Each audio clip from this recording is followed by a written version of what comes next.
Stocks पहचानने की परख होनी चाहिए, तब स्टॉक में जाओ। लेकिन म्यूचुअल फंड भी तो इतने सारे हैं, म्यूचुअल फंड पहचानने की परख नहीं चाहिए क्या? देखिए, म्यूचुअल फंड पहचानने की परख चाहिए, ठीक है।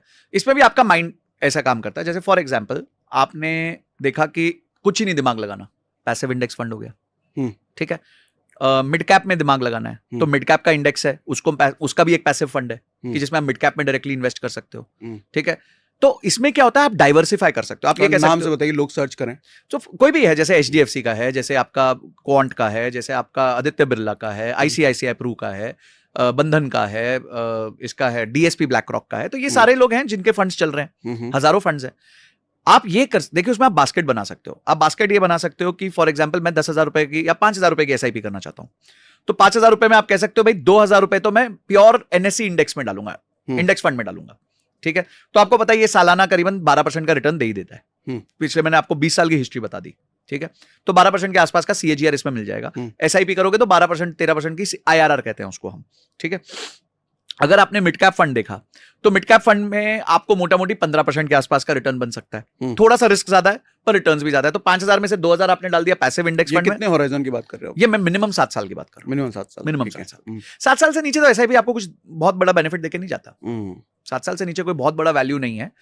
कोई अच्छा फेज आपने पकड़ लिया तो अलग बात है, जैसे अभी पीछे 2020 कोविड के बाद से फेज अच्छा रहा है, रिटर्न्स अच्छे रहे हैं। बट अगर आप गलत फेज में एंटर कर गए तो वो 3 साल आपको धक्का खाना पड़ सकता है, पर उसके बाद आपके रिटर्न्स बन जाते हैं। मैं SIP 9 साल से कर रहा हूं, तो मैंने सब देख लिया है, ये सब देख लिया।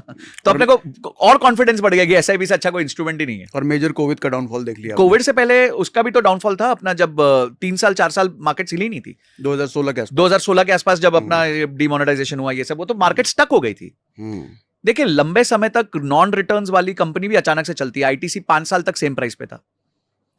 हाँ, रिलायंस जो था 10 साल के आसपास तक एक ही प्राइस के आसपास मूव कर रहा था, 5-10% की रेंज में। एनवीडिया करके एक स्टॉक है जो 10 साल 12 साल एक ही प्राइस पे मूव कर रहा था। ग्राफिक्स वाली? हाँ, ग्राफिक्स वाली, जो अब अचानक से हर रोज $200 बिलियन जोड़ देती है। तो आपको वो 10 साल में वो सस्टेन करते हैं, बिजनेस मॉडल्स को पिवट करते हैं, कुछ नई चीज लेके आते हैं। उनको समझ आ जाता है जो ग्रोथ खानी थी अभी तक हम खा चुके हैं, हमें कुछ नया करना पड़ेगा।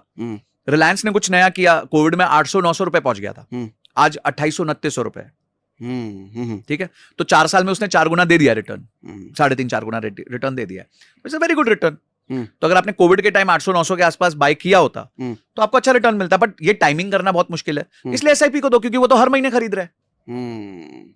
और चूंकि एक्सपर्ट हैं तो किस स्टॉक में डालना है निकालना है वो उनको पता है। अच्छा, फेसबुक की न्यूज आपको नहीं पता होगी, पर बहुत सारे फंड मैनेजर्स को पहले से पता चल जाती होगी कि फेसबुक होने वाला है, डील होने वाली है, कि चलो यार अभी डील हो सकती है, अभी खरीद के रख लो। आप और मैं तो ये जानते ही नहीं ना, हमारे तक तो इन्फॉर्मेशन आती है तब तक तो हम लास्ट होते हैं। और उनकी रिस्पांसिबिलिटी है कि अगर जितना ज्यादा वो रिटर्न निकाल के देंगे उनका कमीशन भी तो बढ़ेगा। उनका कमीशन बढ़ेगा, उनकी वैल्यू बढ़ेगी। उनमें से काफी कंपनियां लिस्टेड है, जैसे HDFC AMC लिस्टेड है, तो उनको ज्यादा फीस चाहिए। ज्यादा फीस कैसे होगा? जब AUM ज्यादा होगा। तो क्योंकि fees is a percentage of asset under management. Asset under management 2 तरीकों से बढ़ता है, एक तो आप पे ज्यादा इन्फ्लो आए, और दूसरा आपने जो पैसा लगाया वो बढ़ता रहे, उसकी ग्रोथ हो। तो उनपे तो दोनों फोकस है ना, कि ग्रोथ भी हो और AUM भी बढ़े। मतलब या तो नया पैसा है मार्केट से जी, या फिर जो पैसा आया है उसकी ग्रोथ होती रहे। तो ये दोनों उनके KPI हैं, की परफॉर्मेंस इंडिकेटर है, ठीक है। तो उसमें मेरा विन होना ही है, क्योंकि they are fighting for my money. तो एक क्वांट AMC है, असेट मैनेजमेंट कंपनी, उसके फंड्स आए। उसके फंड्स ने, आप कोई भी फंड खोलो वो कैटेगरी टॉपर है। हर कैटेगरी में कभी किसी का 40% IRR आ रहा है, किसी का 50% IRR आ रहा है, किसी का 60% भी IRR आ रहा है। तो लोगों ने काफी पैसा अपना मूव करके, आप किसी से भी पूछो, बोलेगा हाँ यार मेरे पास क्वांट स्मॉल कैप फंड है, हाँ मेरे पास क्वांट स्मॉल कैप फंड है। तो क्यों है? क्योंकि वो परफॉर्म कर रहा था, किसी ने नाम नहीं सुना था उसका। HDFC का लोगों ने नाम सुना है, ICICI का नाम सुना है, SBI का नाम सुना है, पर उसका नाम भी नहीं सुना था लोगों ने। इसी तरह एक और फंड काफी पॉपुलर हुआ, पराग पारिक फाइनेंशियल सर्विसेज, PPFAS करके है। क्यों हुआ? क्योंकि उसने परफॉर्म किया, नाम नहीं था उसका। HDFC का नाम ज्यादा बड़ा है। ट्रू।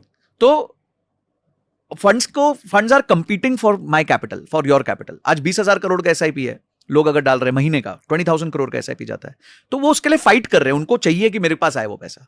तो कब आएगा? आप और मैं क्या देखते हैं? Historical returns. तो हिस्टोरिकल रिटर्न्स अगर उनके अच्छे होंगे तभी तो पैसा आएगा। ट्रू।